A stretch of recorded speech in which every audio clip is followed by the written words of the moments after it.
Membuka tabir jenglot. Benarkah jenglot minum darah? Misteri tentang jenglot ini memang tidak ada habisnya, dimulai dari manusia sakti yang hidup abadi, memiliki ilmu bahtera karang, sampai mitos lain yang berkembang di masyarakat seperti jenglot ini minum darah manusia setiap 35 hari sekali. Bahkan orang yang menyukai hal mistis, jenglot ini sering dianggap sebagai makhluk hidup yang berbahaya, karena sempat beredar kabar kalau jenglot bisa berjalan sendiri dan minum darah majikannya. Sayangnya, kabar ini masih belum bisa diungkap kebenarannya. Memang banyak beredar kabar miring yang belum tentu kebenarannya. Berikut ini ada beberapa hasil penelitian tentang jenglot yang mencengangkan yang dilansir dari tribunnews.com diantaranya. Tapi jangan lupa jika kalian suka dengan video ini, silahkan klik tombol like, tulis komentar kalian di kolom komentar, dan jangan lupa juga kalian klik tombol subscribe untuk berlangganan. Struktur tulang. Dari hasil penelitian yang dilakukan oleh Budi Sumprana DSP, bagian forensik di RSCM menemukan bahwa jenglot ini tidak memiliki struktur tulang.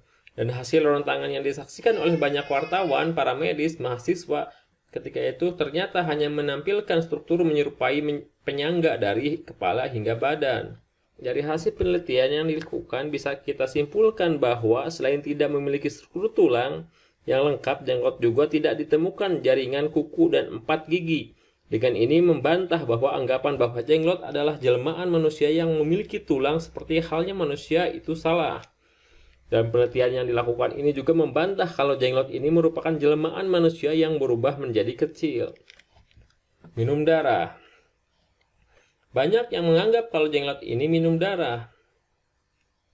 Banyak yang menganggap kalau jenglot ini hidup, maka banyak dari orang yang memiliki jenglot selalu memberi makan dengan darah. Biasanya mereka memberinya setiap 35 hari sekali, dengan setetes darah manusia, golongan O, dan minyak avaron.